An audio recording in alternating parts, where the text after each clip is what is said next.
Wa minal muhim, beliau Al-Habib Al-Imam Al-Qutub Abdullah bin Alawi bin Muhammad Al-Haddad, yang mudah-mudahan sebagaimana Allah ridhai beliau, Allah ridhai kita semuanya. Sebagaimana Allah jadikan ilmu beliau manfaat, Allah jadikan ilmu kita juga manfaat zahir batin dunia sampai ada di akhirat. Beliau mengatakan, dan termasuk di antara perkara yang penting adalah Allah tusaddiq wa la taqbal kullama yunqal ilaik min af'alin nas wa aqwalihim munkarah. Jangan mudah kamu percaya, jangan mudah kamu untuk menerima setiap apa yang diucapkan, yang diberitakan orang lain kepada kamu tentang hal ehwalnya, ucapan ataupun perbuatan orang lain. Ada fulan datang kepada kita menceritakan tentang hal ehwalnya si B, orang lain, bahwa si B itu pernah mengatakan demikian, pernah berbuat demikian. Jangan gampang percaya. Kemudian jangan gampang-gampang untuk kita terima perbuatan ataupun ucapan orang lain yang mungkar tentunya. Kalau perbuatan baiknya nggak ada masalah.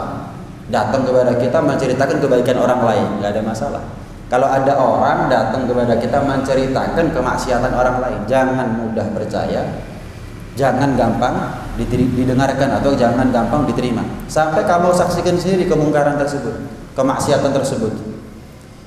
Au yang buluhu ilaika mu'minun taqiyyun la yujazif wa la yaqul illa bil haq. Atau yang memberitakan kepada kamu adalah orang yang bertakwa, orang yang takut kepada Allah, bukan orang yang sembrono, bukan orang yang cari ini. Ya, memang orang yang bisa dipercaya dan dia tidak pernah mengucapkan sesuatu kecuali yang hak. Datang kepada kita orang mukmin, orang yang bertakwa, orang yang kita kenal takut kepada Allah, orang yang kita kenal nggak sembrono dalam perbuatannya, dalam ucapannya, orang yang nggak ngomong kecuali yang hak. Datang kepada kita memberitakan tentang kelakuan orang lain daripada kemaksiatan mereka, maka boleh saat itu kita untuk percaya.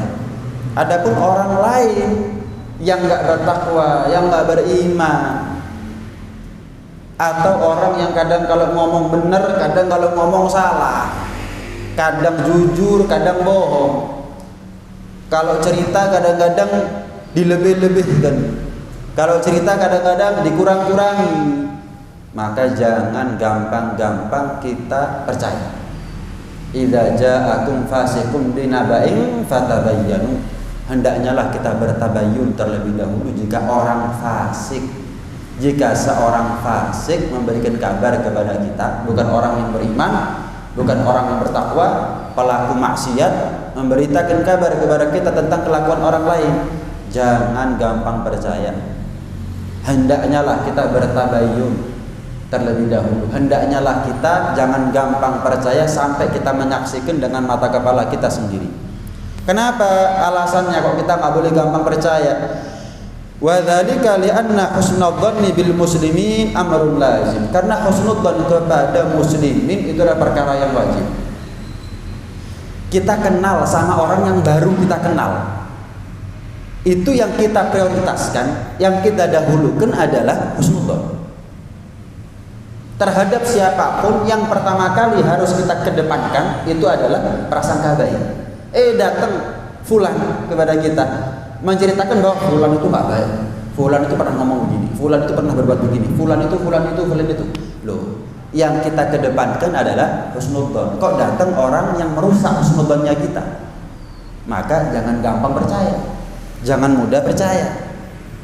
Wa qad kathurat balaghatun nasi ba'dihim ala ba'din. Apalagi sekarang ini banyak orang itu berlebih-lebihan di dalam memberitakan kemungkaran orang lain. Kadang-kadang ceritanya itu nggak sesuai dengan kenyataan. Jatuhnya itu fitnah. Akan menjadi naif buat kita kalau kita percaya dengan fitnah. Jatuhnya kadang-kadang adu domba. Maka akan menjadi bodoh kita kalau kita percaya dengan orang yang akan mengadu domba kita. Cerita itu kadang-kadang dilebih-lebihkan. Wah, kalau sudah melihat kemaksiatannya fulan, kebetulan dia benci sama fulan. Wah, kalau cerita tentang kemaksiatannya fulan dilebih-lebihkan. Padahal kenyataannya nggak separah itu, atau bahkan mungkin nggak maksiat sama sekali, cuman salah paham. Kenapa kok salah paham? Lawang jari ini dia nggak nyaksikan, jari ini sih, nanti jari ini fulan katanya fulan yang lain, nanti katanya fulan yang lain, nggak ngari-ngari. Apalagi dari media ya, pemberitaan tentang karakter seseorang. Oh ternyata. Contoh, perempuan ya, selingkuh dengan laki-laki. Selingkuh sama dikawin itu beda. Selingkuh itu zina. Tapi kalau dikawin, nah, hati-hati. Kita nuduh orang selingkuh sama nuduh dia dikawin lain hukumnya. Yang ini haram, yang ini halal. Kalau dipacarin nggak boleh, tapi kalau dikawin boleh. Ini terlepas berita ya. Saya bukan masalah fulana, enggak ada urusan sama itu. Cuman intinya kadang-kadang kita gampang percaya dengan berita media. Selingkuh itu zina. Tapi kalau dikawin lain lagi. Masalah kita, misal ibu-ibu nggak seneng, wah pelakor perebut laki-laki orang. Pelakor itu ada yang halal, ada yang haram. Ya. Kalau yang haram itu dipacari, suaminya dipacari. Tapi ada yang halal, ibu-ibu nggak senang terserah. Tapi yang jelas itu adalah halal. Apa itu? Kawin. Nah kalau kita menuduh fulanah selingkuh, ternyata dia adalah istri kedua, dosa gede. Berarti apa? Ya jangan mengiyakan, ya jangan menolak, bersikap netral, enggak eruh. Sikapnya orang kalau nggak tahu gimana? Ya enggak eruh, selesai. Lah wong saya nggak ditanya tentang dosanya orang, saya ditanya tentang dosanya saya. Lah kok sibuk men? Lah kok cek ngurusin nih urusan wong? Lah wong saya ini akan ditanya oleh Allah kemaksiatannya orang, bukan kemaksiatan, akan ditanya kemaksiatannya kita, bukan kemaksiatannya orang. Lah apa? Masalah dia selingkuh atau ternyata dikawin lagi, saya nggak ditanya tentang kemaksiatannya dia, saya akan ditanya. Nah tapi kalau kita percaya, ngeledek, ternyata, hati-hati, kita akan ditanya dulu. Ini berita media, kita sudah balik tertipu dengan berita media. Bad news is good news. Kaedahnya media itu berita buruk adalah berita baik. Berita buruk itu berita baik. Dikawin lagi biasa, tapi kalau apa? Diselingkuhi, wah ini bad news. Itu good news. Lah intinya jangan gampang percaya, apalagi yang ngasih kabar kepada kita nggak tahu siapa. Media tadi siapa? Yang ngasih kabar ini siapa? Kita nggak tahu. Ya itu tadi cari ini. Nggak betul. Kita diajak orang untuk benci sama orang, namanya. Nggak betul. Jangan gampang-gampang percaya sama berita media. Mau berita positif ataupun berita negatif, cek dan recheck terlebih dahulu. Ini hoax ataukah fakta? Ini beneran atau jangan-jangan ya cuman sekedar berita media lalu lalang aja. Sama berita di kampung antara satu orang sama orang yang lain, ada warung kopi, ada siskamling, ada di pos, ada di cangkruan, fulan ternyata ini, jangan gampang percaya. Tahu nggak kamu? Ternyata fulan itu pernah begini. Jangan gampang percaya. Kecuali kalau dia ini orang yang bertakwa, orang yang kalau ngomong itu nggak sembrono, nggak ngawur, nggak kalah sama nafsu. Kata Nabi Sallallahu Alaihi Wasallam, pintu riba, abwabur riba, salah satu wasabuna baba. Pintu riba itu ada 73 pintu. Yang mana dosa yang paling ringan dari pelaku riba itu seperti anak laki-laki zina sama ibunya. Itu dosa paling ringan. Dan riba yang paling riba itu adalah tentang harga diri seseorang, marwah, martabat, baik dan buruknya seseorang. Contoh, kita menceritakan hal ehwalnya orang dilebih-lebihkan atau dikurang-kurangi. Kalau kita nggak senang sama orang, kebetulan dia berbuat baik, dikurang-kurangi kebaikannya. Paling meriah, mek mulut tok ya gampang. karena orang yang kita benci berbuat baik. Sebaliknya kalau dia berbuat buruk, dilebih-lebihkan.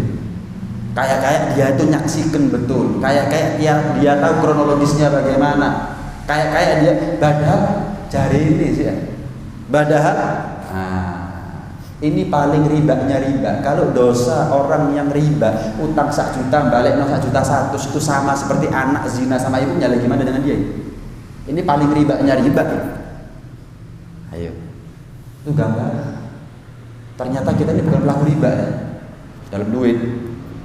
Tapi dalam harga diri orang, mungkin kita adalah pelaku riba yang paling fatal, pelaku riba yang paling parah. Hati-hati, ini gambaran buat kita.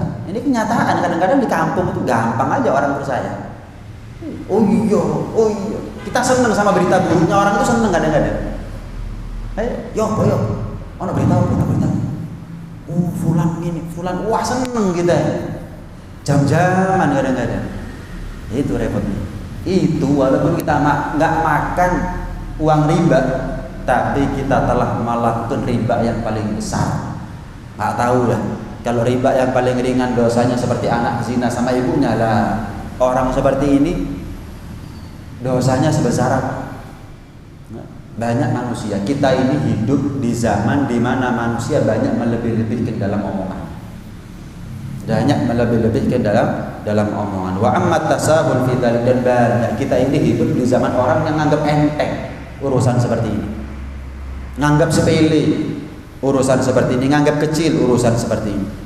Wa ghallatil mubalah, dan jarang ada orang yang perhatian dalam urusan seperti ini.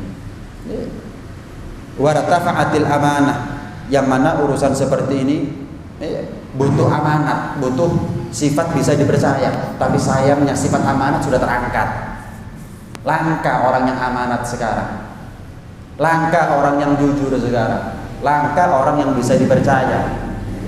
Maka jangan gampang-gampang kita percaya, kecuali dari orang yang langka, yaitu orang yang jujur, orang yang amanat, yang bisa dipercaya, baru kabar itu diterima. Tapi kalau kita sadar kita ini hidup di zaman jarang orang itu amanat, jujur, terpercaya, ya jangan gampang terpercaya kita. Kalau kita percaya, bukan terpercaya, terperdaya akhirnya kita.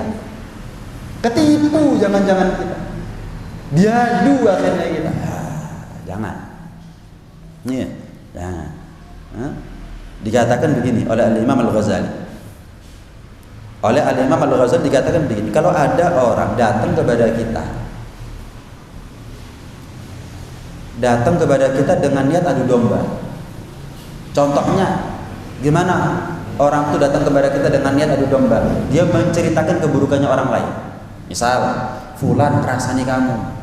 Ada orang datang kepada kita, fulan itu ternyata pernah ngerasani kamu, ngomong nelek. Niatnya adu domba. Maka ada 6 hal yang harus kita lakukan terhadap orang seperti ini, yang membawa berita seperti ini. Kata Imam Ghazali, yang pertama apa? Jangan kamu percaya, tolak. Ya nono, tapi ojo dipercaya. Masuk telinga kiri, keluar telinga kanan. Jangan masuk mati. Jangan dipercaya. Yang kedua, larang dia, tegur dia. Apa maksudnya kamu ngomong seperti ini? Apa maksudnya? Kalau kamu percaya, misal memang betul ucapan kamu bahwa fulan itu ngerasani saya, dan kamu percaya, ya bodoh kena beda ini. Tapi kalau kamu nggak percaya tentang fitnahnya fulan terhadap saya, terus apa faedahnya kamu membawa berita ini kepada saya? Nggak ada lain kecuali tujuannya biar saya ngamuk sama fulan kan? Biar saya ngelabrak fulan kan? Biar saya emosi sama fulan kan? Apa perlunya kamu adu domba? Masih lebih baik fulan merasani saya di belakang daripada kamu niatnya adu domba ini seperti ini. Iku lek bener. Lah kalau salah, itu kalau beritanya bener. Lah kalau ternyata beritanya salah, wah, ya kita betul-betul menjadi orang yang bodoh saat itu. Kenapa diadu dengan berita yang bohong? Percaya kita, kurang aja tak apa. Oh kurang aja dirasani ngono. Oh, yowis, mending saya urusan dulu. Belum tentu percaya, tegur. Kalau memang berita yang kamu bawa ini benar, terus kamu percaya, berarti kau bedai bodoh. Misal ada orang kasih kabar kepada kita, tahu nggak Pak Fulan atau Bu Fulana ngerasani kamu itu dibilang begini. Tanya, percaya nggak kon? Percaya. Oh, bodoh berarti. Bahkan lebih buruk kamu. Kenapa? Ya, orang nggak pernah nyampaikan kepada saya. Kamu nyampaikan itu kepada saya. Percaya nggak kamu? Enggak percaya loh. Saya percaya sama kamu. Terus untungnya kamu membawa berita ini kepada saya apa? Secara mendegurnya. Apa perlunya kalau begitu? Cara gegeran. Oh, nggak percaya kok disampaikan. Nggak percaya kok disampaikan. Tujuannya itu apa? Adu domba berarti. Nah, itu yang kedua. Jangan percaya masuk telinga kanan, keluar telinga kiri, jangan disimpan di hati. Yang kedua, tegur. Apa maksudnya kamu ngomong seperti ini? Yang ketiga, hendaknya kamu benci pelaku adu domba seperti ini, tapi bencinya karena Allah. Kalau ingin terus aku gak senang kumpul dengan kamu. Kalau seperti ini terus, saya nggak mau kumpul sama kamu. Toh, berhenti dari kelakuan seperti ini. Itu yang ketiga. Benci karena Allah. Kapan dia taubat, ya kita akrab lagi. Yang keempat, wa alla yadhunna bil manqul anhu as-su'a. Jangan kamu menyangka buruk kepada orang yang diberitakan. Jangan kamu menyangka buruk terhadap orang yang diberitakan. Artinya apa?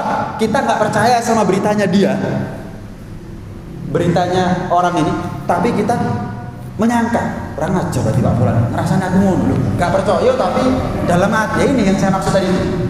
Masuk telinga kanan, keluar telinga, jangan dipikir di hati. Kok nggak oleh gini? Tapi setelah orang ini pulang, cocok temenan, ngerasanya, oh ya jangan. Ya mau dapat gorok berarti namanya. Jangan. Kemudian yang kelima apa? Wa alla yatajassas ala dzalik, ala tahqiqi dzalik. Jangan kamu mencari tahu, ngorek-ngorek, betul nggak Pak Fulan ini atau Bu Fulana ini ngerasani saya? Jangan, sudah. Bisa aja percaya, tutup. Ibarat laporan itu cabut laporan, mari tutup kasusnya. Jangan percaya, masuk telinga kanan, keluar telinga kiri, jangan disimpan di hati. Tegur dia, apa maksudnya ngomong seperti ini.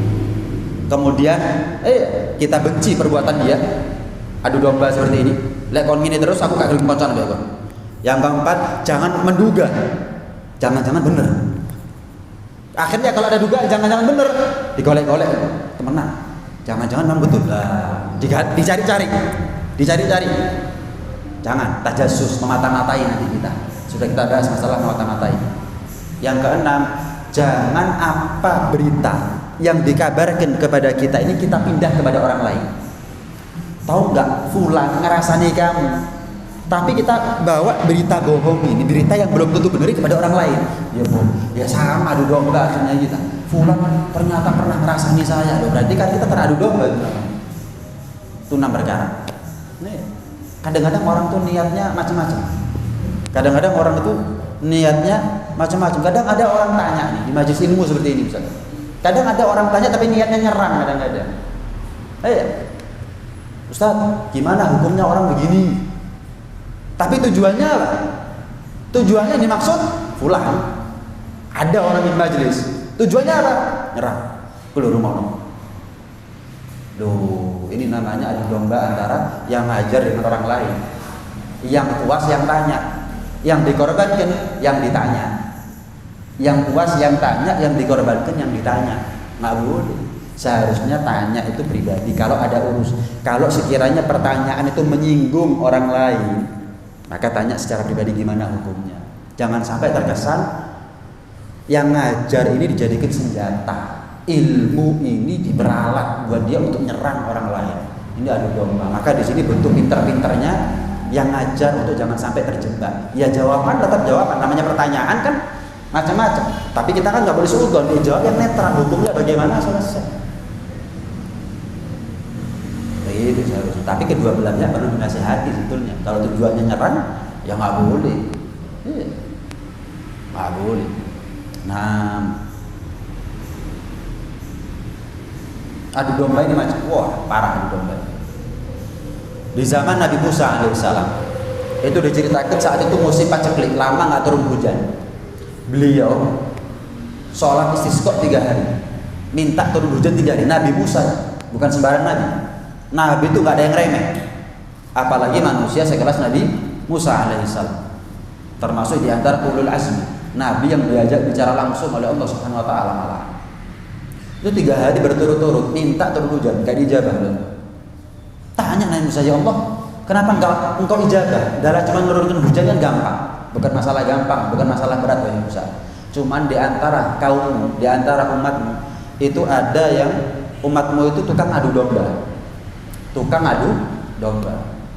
Tanya Nabi Musa, siapa ya Allah, biar saya usir dia, sehingga kalau nggak ada dia turun rahmatmu, turun hujan darimu ya Allah. Apa jawab Allah?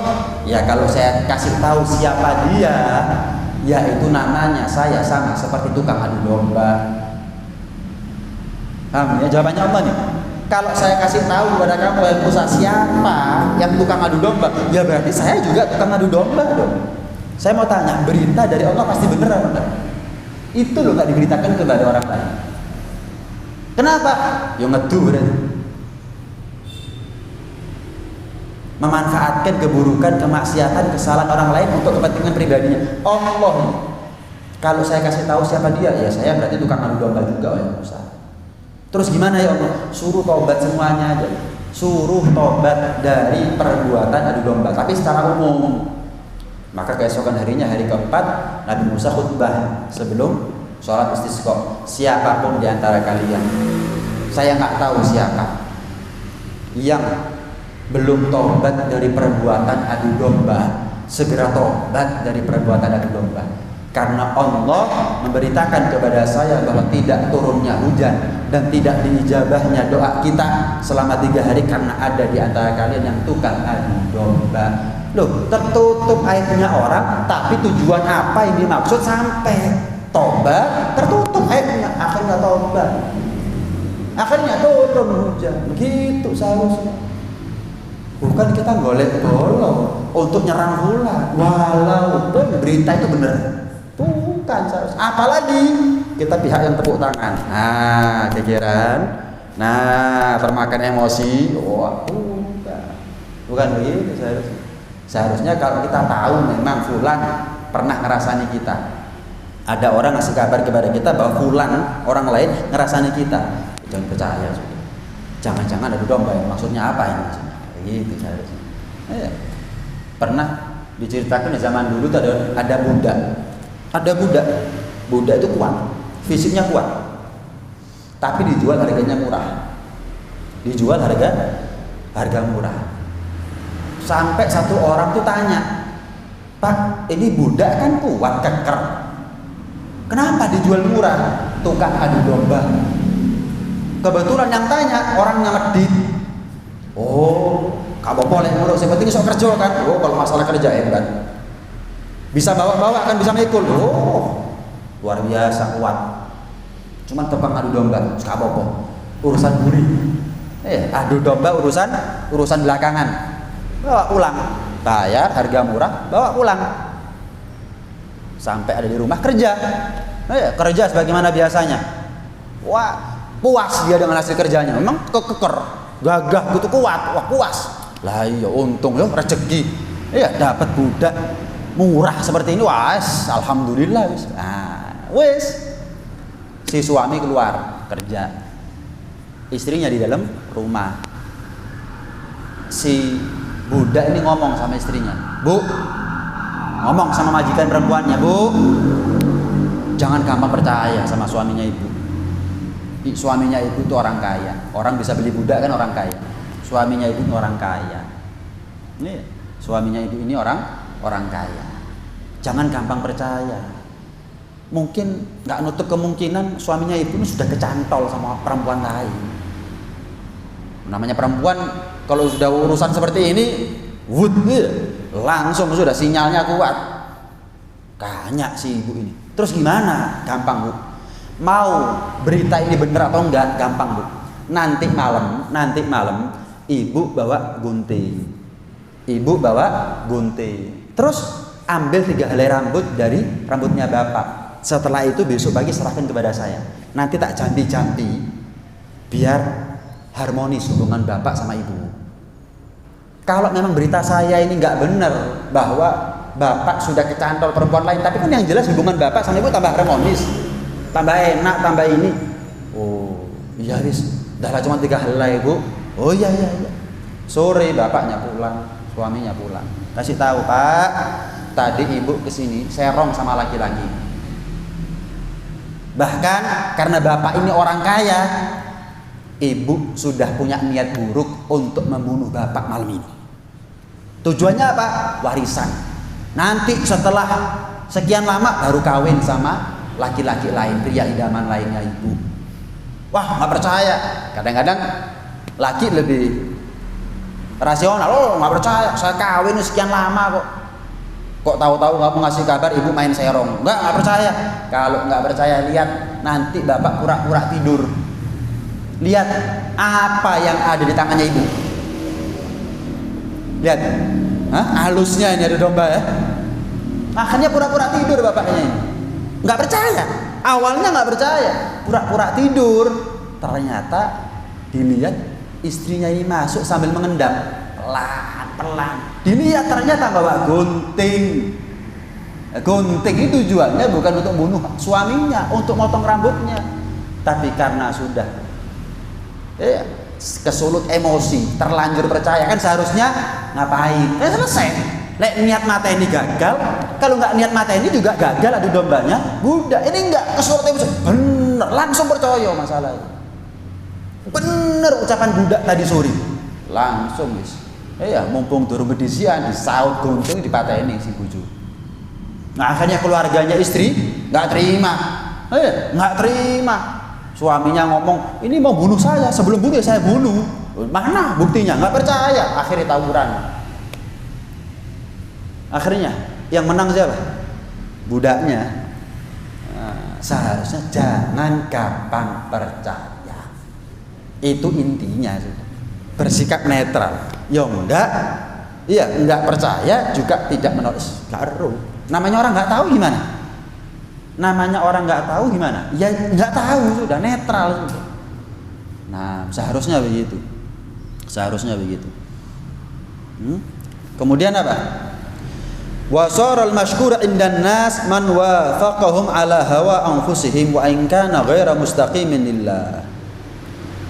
Dan orang zaman sekarang ini, siapa yang cocok dengan hawa nafsunya itu adalah orang yang dianggap baik, walaupun orang itu nggak baik sama Allah. Kalau ada orang baik sama kita, walaupun nggak sholat, kita cinta sama dia. Wal mazmum indahum man khalafahum wa in kana abdan shalihan.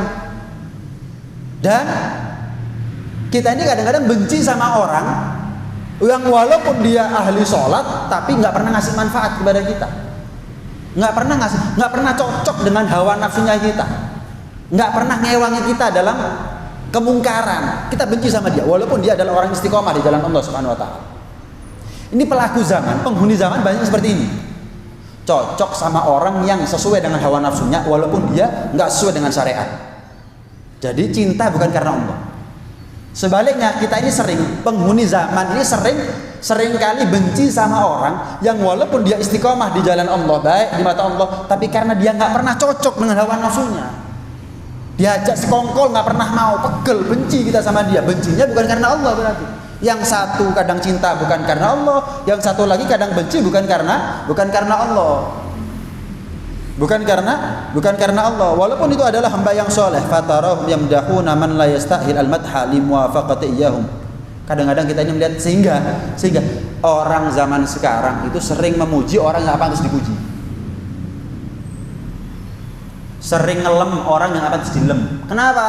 Karena dia hanya memuji orang yang cocok sama hawa nafsunya. Walaupun dia bukan orang yang baik di mata Allah, tetap dilem, tetap dipuji, tetap diangkat namanya. Berarti kan karena cintanya dia bukan karena Allah, berarti pujian dia nggak bisa dipercaya dong. Pujian dia nggak bisa dipegang berarti karena memuji orang yang nggak taat sama Allah. Tapi karena mentang-mentang dia cocok sama hawa nafsunya dilem, dipuji lah kok kita percaya. Jangan gampang percaya. Ini loh pujian. Ini pujian kepada orang lain. Jangan gampang percaya. Jangan gampang percaya.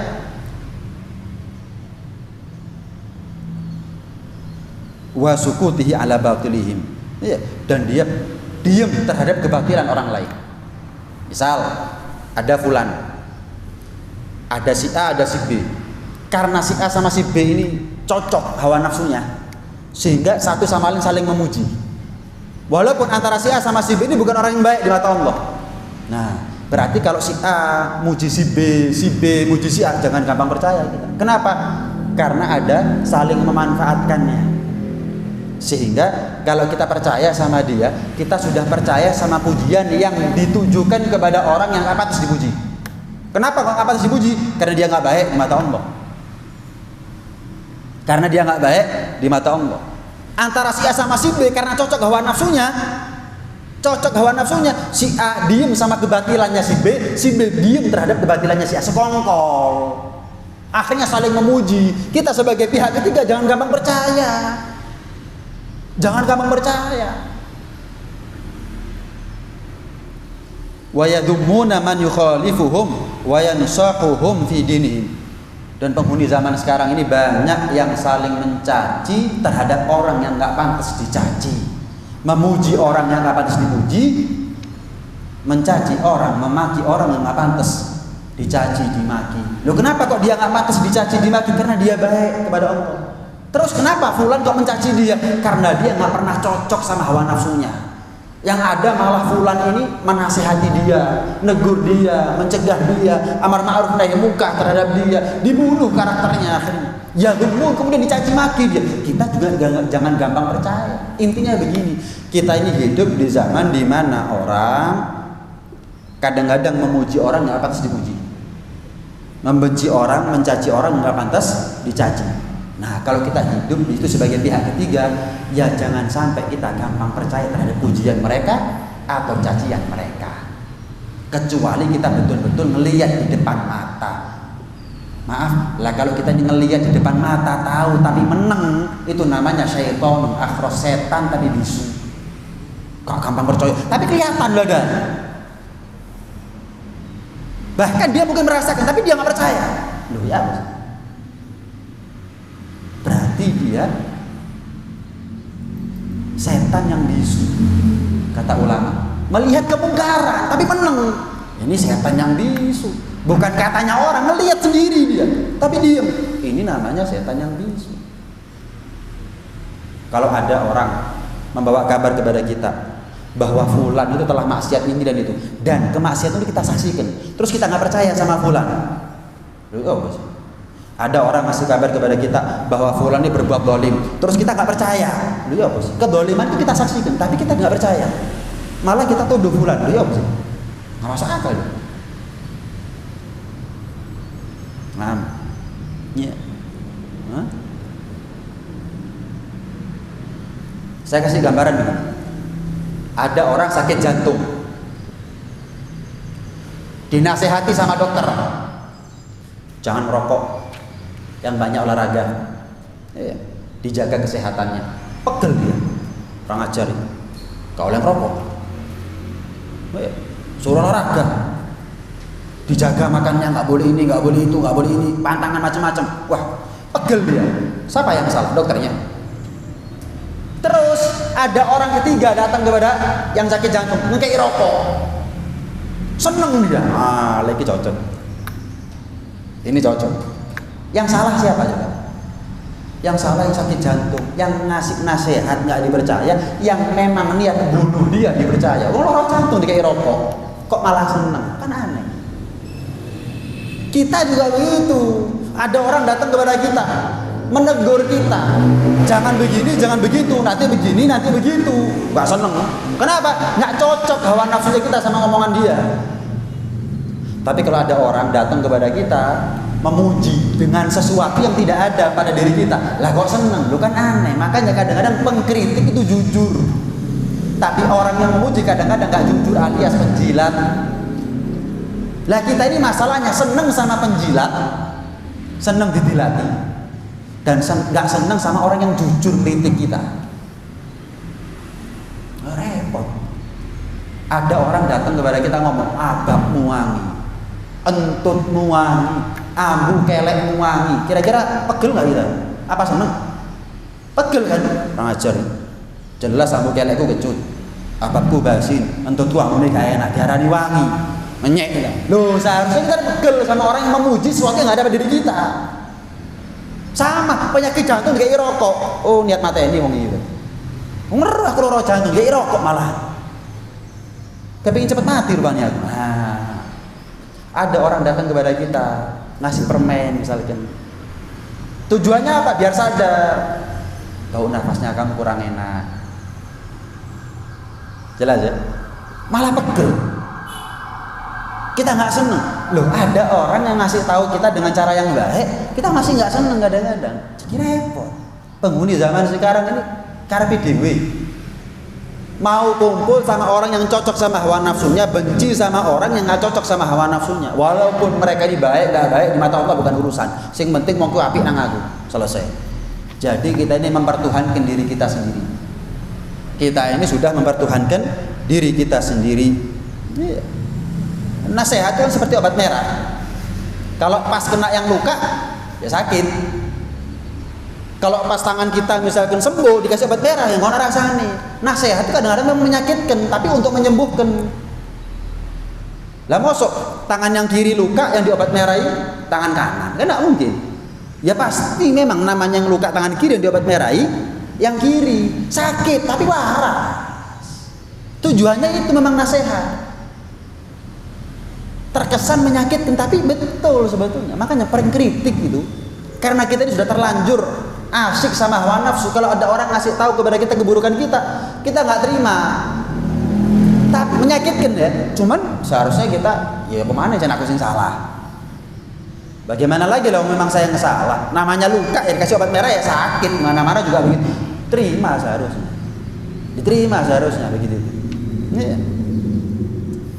Pernah diceritakan di zaman Al-Imam Muhammad ibn al-Hanafiyah, putra Sayyidina Ali.